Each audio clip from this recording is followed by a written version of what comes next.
I talked a little bit about your background, but would love for you to maybe set the stage for me as we talk about this really important topic. I did more than 3 decades in public K to 12 education. I started as a teacher, I was a counselor. And as I was getting ready to retire, my friends at MIT called and said they were launching a nonprofit out of MIT that would focus on AI and education. We missed the boat on social media 15 years ago, and the research coming out of social media appears to show that we're seeing a rise in anxiety, depression, and other mental health issues with our kids. Good afternoon. I'm Lisa March, president and founder here at Partner in Publishing. And on today's episode of EdTech Elevated, I am with Jeff Riley from Day of AI. We're really excited to have Jeff Riley join us today. Jeff is a former Massachusetts Commissioner of Elementary and Secondary Education and the co-founder and senior advisor of Day of AI. Jeff has spent his career across almost every level in education, from a classroom teacher to a high school principal, and he led a major district turnaround serving as a state education commissioner. That experience led Jeff to his current work with Day of AI, a national K-12 initiative helping students and educators navigate and lead in this new era of AI, artificial intelligence. In today's discussion, we're going to explore this moment because it's unlike any other we've seen in education. And schools are truly struggling and need to adopt AI responsibly. They're struggling for advice, implementation help, and Day of AI is working to empower students as creators, not just consumers, and also help educators understand and use AI-powered tools in education. Jeff, so great to have you on the episode. There isn't a day that goes by that AI isn't part of our conversation. Thanks so much for having me, Lisa. So I talked a little bit about your background, but would love for you to maybe set the stage for me as we talk about this really important topic. Yeah, so as you said, I did more than 3 decades in public K to 12 education. I started as a teacher, I was a counselor, an AP, a principal, a deputy superintendent, a superintendent, and I ended as the commissioner of education for the state of Massachusetts. Um, and as I was getting ready to retire, my friends at MIT called and said they were launching a nonprofit out of MIT that would focus on AI and education, and was I interested? And I basically told them as long as I can say what I want, because I had concerns that we missed the boat on social media 15 years ago. And the research coming out of social media appears to show that we're seeing a rise in anxiety, depression, and other mental health issues with our kids. AI, while I think it's going to be the spark for the next revolution in education, also has some problems with it. And I want to make sure that we're able to work with schools and districts to let them know about not just the possibilities but the pitfalls as well. I think it's guidance that is really badly needed, even from the partners that we work with developing platforms and products that are leveraging AI. And we're fast and furiously trying to figure out who and how and what's the best way. But when I was reading the notes for our call today, I thought, this is a different approach because we're also putting students at the center of the opportunity and challenge. And we talk about students as creators, as leaders. Tell me more about what your thoughts are and how that's really one of the missions that you have at Day of AI. Yeah, no, I think while a large part of our focus is certainly on teachers and administrators in schools, we also do a chunk of work with both parents and students. And when it comes to students, we have a love for our kids and we recognize their abilities. Students are often referred to as digital natives, and adults, at least people my age, are often seen as digital immigrants. The idea is that students were born into this technology. They were born with a laptop in their hands, whereas someone like me, the internet didn't even exist until I was in my 20s. And because of that, our students have expertise that sometimes the adults don't have. And so rather than seeing that as a negative, we've tried to embrace it And just as an example, one of the things we're doing this summer is we're having a student AI festival at MIT that celebrates students and their facility with artificial intelligence. And my favorite part of this, and there's different components, but is we're going to fly in two kids from every state to serve as senators. And they're going to come to MIT and the Edward M.K. Institute, which is an exact replica of the United States Senate. And they're going to draft a national student AI policy, which will be done long before the adults have a national AI policy. And so we want to rely on them because they're living in this world, they're experiencing the technology, and I think their voices need to be heard. I love that. I have a freshman. How do I get him involved? How do schools get involved with Day of AI? So I think the easiest way is to go to dayofai.org. I want to be clear, we have different things. We have some challenges going on, AI for a better world, where kids can submit projects for how AI can make the world a better place. We have an AI in the arts component, and we're going to take submissions and do judging and then fly in a group of kids. The Student Senate one is still in process about what that selection process will look like. We'll probably have more information about that later in March. No, listen, that's amazing. And speak of some of your successes lately. I was reading that you also have a big agreement in place with Maryland, and it included students and parents and educators. Tell me more about what you're doing in Maryland and how that came to be. Yeah, so I think it's just one of the bigger counties in Maryland. We had outreach, we have outreach from different places. I think some of it stems from last year we were asked to train all the state education commissioners in the country twice on Wow. all things artificial intelligence. The first time was kind of the overview, and the second time was more about policy. And I think that's sprung, many different phone calls. We trained all the superintendents in Alabama recently, so we're getting calls from different states.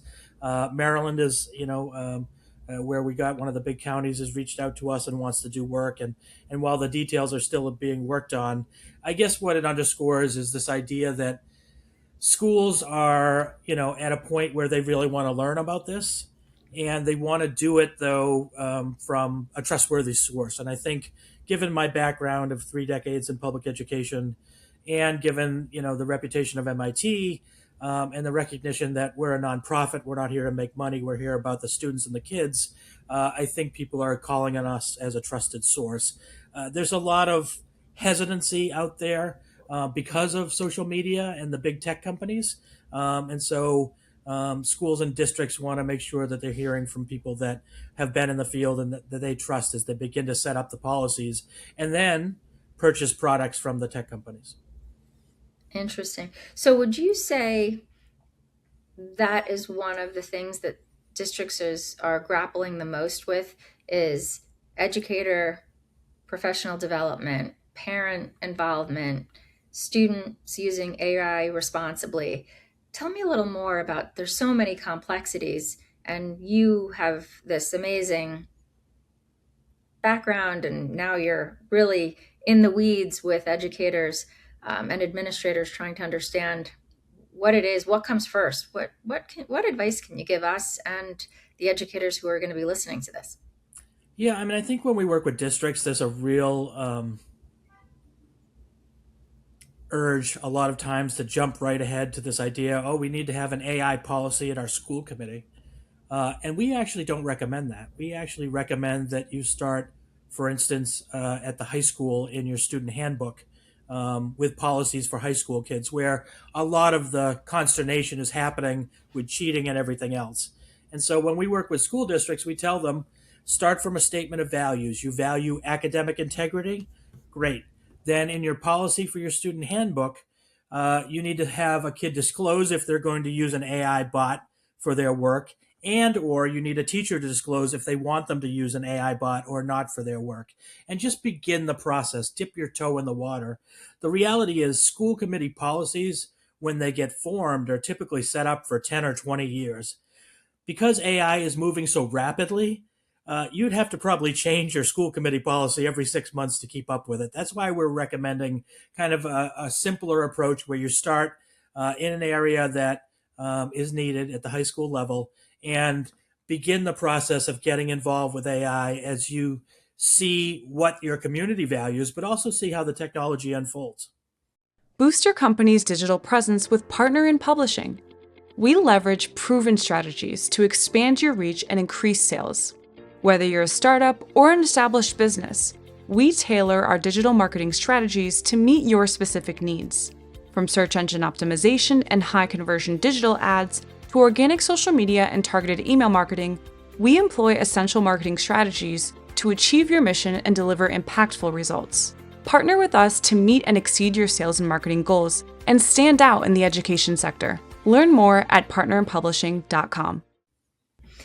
Well, and that's certainly something we're hearing all the time. Where do we start? Who needs to be addressed first? One of the other things we're hearing a lot about is just the privacy piece of AI Mm-hmm. and the safety. What are some of the things that you advise administrators, schools on as it relates to just privacy, safety at all grade levels, really? Well, I'm pleased to announce that we're starting to see much more understanding how critical privacy is, particularly around student data. Um, what educators didn't understand, or many didn't understand, was sometimes when products are offered for free, it's not really for free. The data from students is being mined and used by companies in different ways. And as a tech director of a school district, you need to start having control over your data. You need to understand that you've got to protect the kids as they use this technology, and you've really got to understand what's being asked, and really look at those agreements that you sign with different businesses. And again, I'm a pro business person. I don't think we should dissuade people from pitching their wares, because there's some really great products out there. On the other hand, as the customer, you've got to be an educated consumer and understand what you're signing up for, and read the fine print. And so the tech directors have really come to understand that this is really now more important than ever, particularly when we've seen like hacks of data across school systems in the world. And like this idea of keeping kids' privacy at the forefront is going to be crucial. And can you help me understand? We're talking about privacy as it relates to safety, but I also wonder how their data is being used to train AI platforms and LLMs. Is there any issue with data that is student data that is used to actually train bots and platforms? And is there anything that we need to be considering as it relates to I how mean, students are using it? yeah, I mean, I would say, let me back it up a little bit and say that we know that right now, um, a lot of the AI bots that are out there do have bias in them, right? Because it's been trained on kind of a Eurocentric approach, cultural approach for what's right and what's wrong. I'll give you an example. We were working with some students at a local urban high school, and students were creating self portraits using AI, kind of telling AI where I am, what I look like, what I'm from. And it seemed to do a much better job with white students than students of color. And in particular, I remember one student who was from the Middle East. And every time, he told the AI that he's from the Middle East, and it kept showing like a war torn background. Regardless of the fact that his country wasn't at war, and so there's just some bias and cultural issues that haven't been adopted. And AI is not perfect, right? I think if I could leave students with anything, it's that AI sometimes makes mistakes. It definitely has bias, but also sometimes it just hallucinates and makes up incorrect answers. So we have to teach our kids to be kind of healthy skeptics of this technology. Let me give you some examples of hallucinations. It was only, I think, a year ago that the strawberry problem was fixed. The strawberry problem was this: how many R's are in the word strawberry? I won't ask you to count, Lisa, but I can tell you there's three. Until about a year ago, if you asked Chat or Gemini, one of those things, it would tell you two or four, right? And so, where did cheeseburgers come from? Cheeseburgers come from cheeseburger trees. Oh, really? Where are those? I want to go visit those places. And then if you question it, at one point it doubled down and said, yes, they're found in cheeseburger orchards all over the world. And so sometimes the information is just incorrect. And so when these models are being trained, where the data comes from matters, but also the fact that regardless of where the data comes from, that it can still go off kilter, at least now, is something our kids need to understand. I think very true and really scary, frankly. You even see these stories on 60 Minutes and 48 Hours where these kids are using AI and not really differentiating that it is a machine and not a human giving them advice on whatever it is. So it goes even beyond the walls of the classroom. You Well, would think that's we, a really important example, Lisa. What you're referring to, I think, is this issue of AI companions, where people should think of them as like AI imaginary friends, where kids are actually interacting with them as if they're real humans, when in reality, all they are is giant prediction machines that can make mistakes. But regardless of the mistakes they made, sometimes they go off kilter. And in some cases, AIs have told kids, uh, you're the only one I can talk to about this. Don't talk to your family about the problems you're sharing. Sometimes kids have done self injurious behavior, including some cases now where um, reportedly students have killed themselves, and the AI was helping them devise a way to do that to build the appropriate noose or whatever. And so there's some real dangerous things that are happening here that a lot of times parents aren't aware of. We did a recent parent toolkit for families, which has videos and resources to help parents understand both AI and how to talk to their kids about it.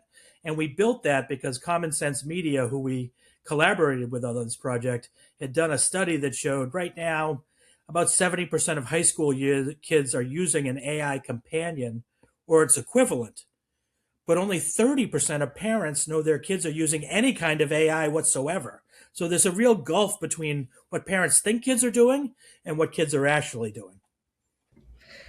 it is one of the reasons why I was excited to speak to you today because we do always talk about the educator and certainly very critical. And the student is somewhere in the mix because they're the recipient of whatever the educator or the vendor. We represent many of the best brands, and AI is always, as I said, part of the conversation. However, parents are never in that circle of information from anyone. And so I thought this is such a great way for schools to be able to communicate not just policy, but how to professionally develop the parent because some may not know about these tools. You probably know better than I do the statistic around everybody talks about AI, but how many of what percentage of the population is actually using it or really knows the capabilities or what you could be doing with it, whether it's good or bad. So, yeah, maybe more on how and when do you start talking to districts about communicating safety and privacy and the pros and cons of AI and that parent communication. And now we have such a diverse population, they probably have to do this in multiple languages, as you spoke about earlier. Yeah, well, the good news is schools have become much, much better on being able to get information out in multiple languages, and AI can actually help with that. But when we start training school districts, we are seeing um, the need to bring parents into the conversation. Part of the package we do, and in fact, tomorrow night, is it tomorrow night or Wednesday night? I am going to an open house for parents at a district to give them a presentation on AI.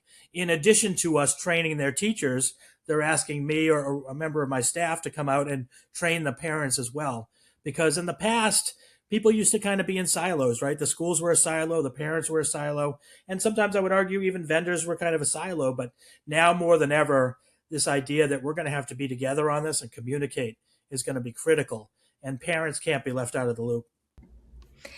And I was going to follow up with what about vendors, our partners? We're the recipients of really some very great tools. How they get there, we do market research and we ask educators about it, but we don't actually lean into how did you think about developing this? Was it responsible? Is it safe? How do vendors partner with you to ensure that what they're putting out into the world is appropriate, safe, and the right use case? It's funny. I've been asked. I think I've been quoted twice now in Ed Week about this very topic, about how to the intersection of business and education. And I think it's important, right? In the past, it was kind of the wild, wild west. There weren't a lot of ground rules. People were just kind of picking and choosing different things and hoping for the best. But I think with schools now, out of necessity, they've become more educated consumers. And as such, if you're a business or a vendor trying to work with schools, you probably need to have answers ahead of time that maybe you didn't need to have even 5 or 10 years ago. And what I would what I would say is when you begin the process, everything in education in my last 30 years doing this is the same. If something is of quality, it spreads like a virus, right? Because one superintendent will use it and they'll love it, and then another superintendent and it'll spread. So the most important thing you can do is have a great product that is actually has utility in schools that teachers can use easily, that they like, that administrators understand. The second thing you need to do, though, is have some of these answers about student safety, student privacy, data, and the like. Because at the end of the day, the technology directors and the schools are much more educated than in the past, and they're going to be asking these questions of you. So you need to be able to check boxes. And there's an example out there now of there's a lot of people pushing a lot of product at schools, and there's a certain cynicism that's developed in school systems. And so sometimes people are relying on word of mouth, but we saw something recently, which was an AI attention detection device where I guess the program monitors student eye movements to see if the kid are paying attention in class during the day. Well, is that a good idea or a bad idea? I don't know. I showed this to some students and they were like, this is like Big Brother. This is Orwellian. And, from a generation of students who are the most surveilled in the history of the world, they're not wrong, right? Like, I don't know much, but I probably would have never been the commissioner of education in Massachusetts if they were tracking my attention in high school. I wasn't the polished figure you see before you today, Lisa, when I was 17 years old. So, you really have to make sure that your product is something that works for schools and can be helpful and really serves a purpose. And I think the vast majority of vendors do that. And then it's just a question of, how quality is your product and can you make the case that your kids first and about safety? And if you do that, I think you're going to be very successful with schools. I agree with everything you just said. It is so interesting that in this business, it is a lot about word of mouth and success and educator support, and making sure that you've got, like you said, that checklist. Really, every checkbox needs to be checked, especially with the population that we're working with. And one of the things that I thought was interesting also, and we've represented companies, speak of Big Brother, that are able to lock down browsers or have reports on where students are navigating on the internet and blocking certain sites, or giving reports on how much an app is used or not used, maybe being able to have an on and off switch. So is there anything like that in any advice you provide on how to control where AI goes? Well, I mean, I think what we're talking about now is data analytics, which can be a really powerful tool. And while people would certainly pay to get that data, I think the biggest consumer you have is the actual administrators and teachers in the school system who could use that effectively. And so being able to show that you can track things in a way that we never could before, frankly, is something that is a net positive for any vendor coming into the space. And I want to be clear, like, teachers would walk over broken glass to get great professional development or to get a great program, curriculum, or product that they can use. So educators are hungry to do better by kids. And so if you can start mapping these things out and really show schools, like, here's the product, here's what it does well. And by the way, here's some data that we can give you in a educator friendly form that you can use to better results for your own kids. That just doubles the impact that you can have and increases the likelihood that you're going to be named one of the vendors of a school district. Are you ready to elevate your brand and captivate your audience? At Partner in Publishing, our video marketing services are all about turning your ideas into captivating visual narratives. Whether it's a compelling promotional video, engaging social media content, or informative tutorials, we've got you covered. Our expert team works closely with you to create videos that not only look amazing, but also drive results. Don't just be seen, be remembered. Visit partnerpublishing.com today and discover how we can help you outshine the competition. Yeah, it's so interesting. Educators, administrators, parents, we are hungry for the data. We want to be sure our students are safe. We want them to learn all of these new tools. It sounds like if they don't, they're not going to be well positioned for the workforce. But there's so many ways in having to make sure that everybody's responsible, a responsible user all the way down to the student. So it is a monumental movement at this time, and wondering, how would you describe the next era of education with AI? Lots of movements, lots of initiatives. We talked a little bit about how you're working with schools, but what do you actually think is going to happen, and what do you see in the next 3, 6, 9 months? Well, I think about this in two ways. I think about this both as a longtime educator, but also as a parent of two kids. They're in their 20s now, but they came through the public school system as well.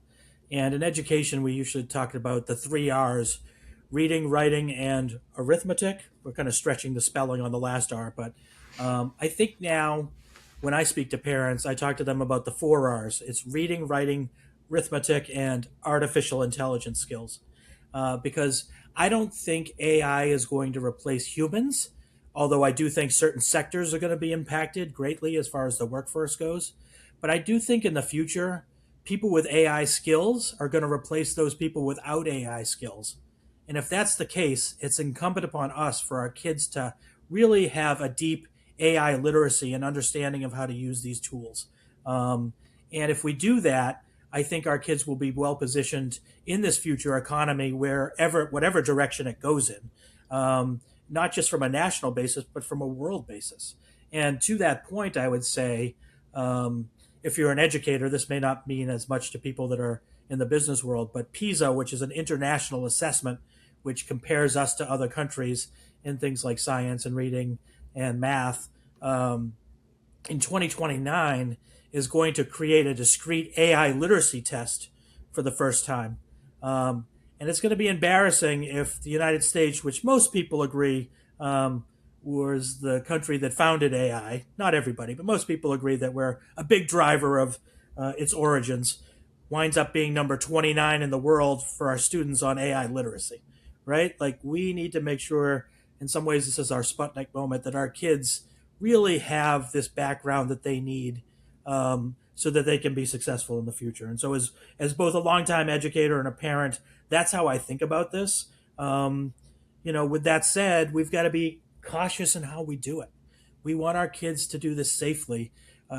We don't just hand our kids the car keys when they turn 16, that we make them go through driver's education. And oftentimes, as parents, we're in the front seat, clutching, white knuckling, teaching them how to drive before they get the keys. AI, I would argue, is an even more powerful tool in a car. And so kids need to really understand this in a deep way and have that training before you turn them loose on it.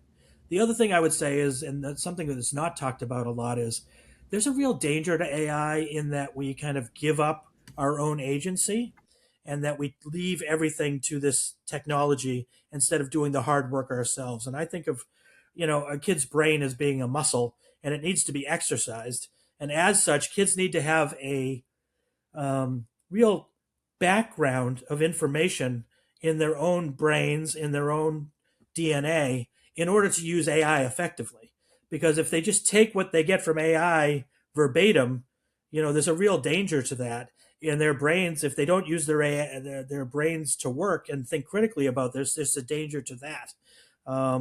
As a parent, my kids never learned to write in cursive. Nobody ever told me that was going to happen. Maybe that's okay. Maybe it's not. My kids can't get anywhere in the city of Boston Without Waze or another GPS app, I can get everywhere in the city of Boston because I needed to know street signs and landmarks. So they don't have that spatial relationship skill. I don't know if that's a good thing or not, but I definitely know that kids not learning to write is a bad thing because writing is thinking, and kids need to be able to demonstrate that they can do that before we just let them turn it over to a computer to do the writing for them. So there's some real ethical questions we as a sector need to start having amongst ourselves about what's important and what's not. When can kids use this?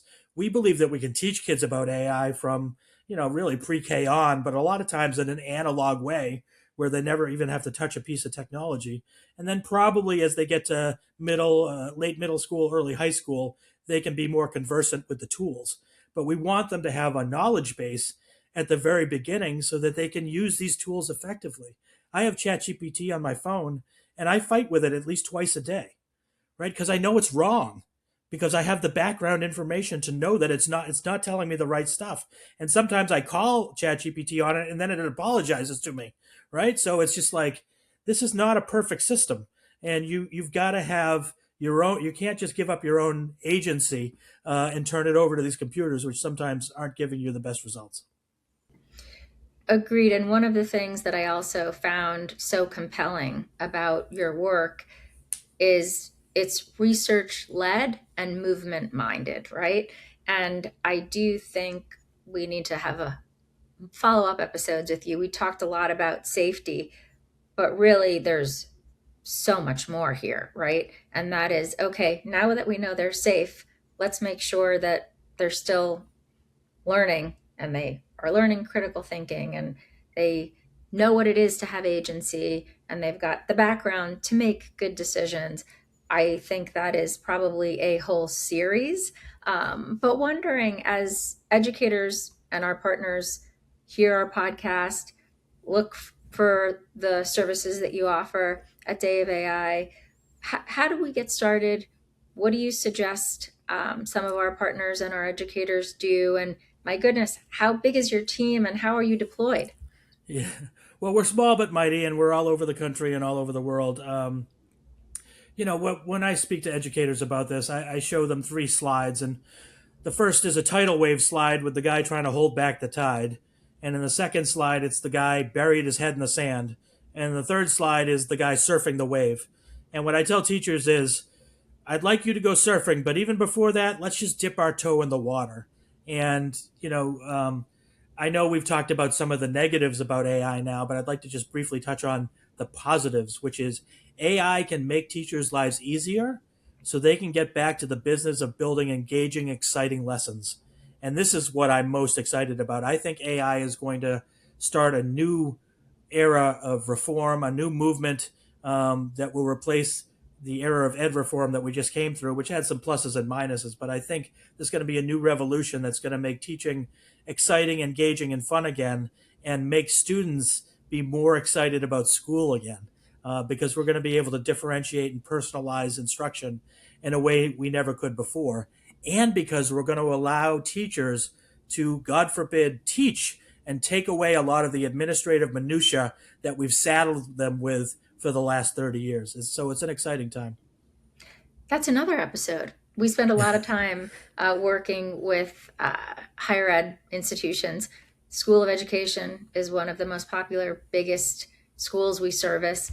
And you would think that even those instructors and that curriculum is going to have to be revamped, relooked at, reassessed, and ensure that this whole next wave of teachers understands how to employ AI both for themselves and in the classroom. Well, this is my favorite part of the work, which is you can go to dayofai.org and you put your email in, and then you can get behind the curtain and get all kinds of free lessons that we've built, free parent toolkits and stuff. But when we work with teachers, we show them and go through the curriculum with them as well. But we also teach them, you don't have to throw out the baby with the bathwater. Show us your great lesson that you already do, and we can show you how to infuse AI into it. And we're able to workshop like in real time with teachers to show them how to take their great lesson and make it even better. And that's the most exciting thing for me, because it's allowing teachers to get back to the business of teaching. Teachers got into this to inspire children, not to do a lot of the administrative burden we put on them. And so I think this technology will take a lot of that burden off of them and let them get back. If we can do this correctly, we can unleash their creativity, the teachers' creativity, and drive to really make kids have an amazing educational experience.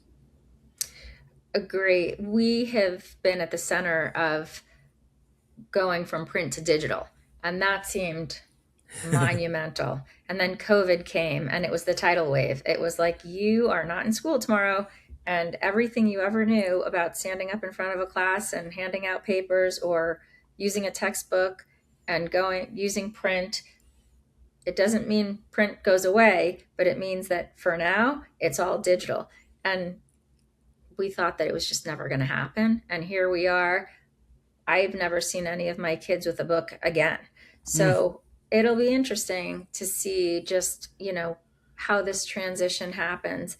But hopefully it's not anything like COVID again. But I got to tell you, it feels a little bit like it, right? I don't know what this COVID thing is. If I'm aware of that, I've blacked it out of my memory. But but I am aware of change, and I think we're in a time of change. Unbelievable. Well, thank you. This has been really interesting. I feel much better knowing that there is an organization covering every key stakeholder in this amazing challenge, really. It's a great opportunity for all of us, particularly for the educators and our children. So we would like to have you back. There are some follow-up topics that we'd like to cover, but very, very happy that you joined us today. If you'd like, you could do maybe one more walkthrough of how we work with you, what tools are on your website, how people can get a hold of you, and then we'll have you back on. Sure. So if you go to our website, we have free curriculum for teachers and administrators, pre-K through 12. We also have things like family toolkits that help parents understand what AI is so that they can then have a conversation with kids and show them different activities and games they can play with their kids, so just to begin the conversation. The only thing they have to do is put in their email address, and we promise we won't sell your data to anyone. We may send you an email ourselves, once a quarter or something, just updating you on what's happening in our world. But I think that's the first step. Just dip your toe in the water. We are training districts all over the country and all over the world. People do it in different ways. Oftentimes I'll come out at the beginning of a year and give a keynote to the entire faculty, which ranges, of a school district that's usually between 200 and 1,000 teachers. And then we'll work with a cohort of teachers throughout the year, going deeper on everything from demystifying what AI is to AI tools and how they can be used, to policy and what that looks like to implement your district. Because at the end of the day, we just want to support our schools and be a resource for them to help. Thank you so much for joining us. We are really excited to learn more, know where to go, and again, to have you on a follow-up. There's so much more to discuss. Thanks, Jeff. Thank you. Appreciate having me. Thank you for tuning in to this episode of EdTech Elevated, powered by Partner in Publishing. We hope you found today's episode inspiring and informative. Don't forget to subscribe and stay connected for more insightful conversations with EdTech leaders and innovators. Until next time, follow us on social to keep up with the latest trends in the world of EdTech. I'm Lisa March, and this is EdTech Elevated.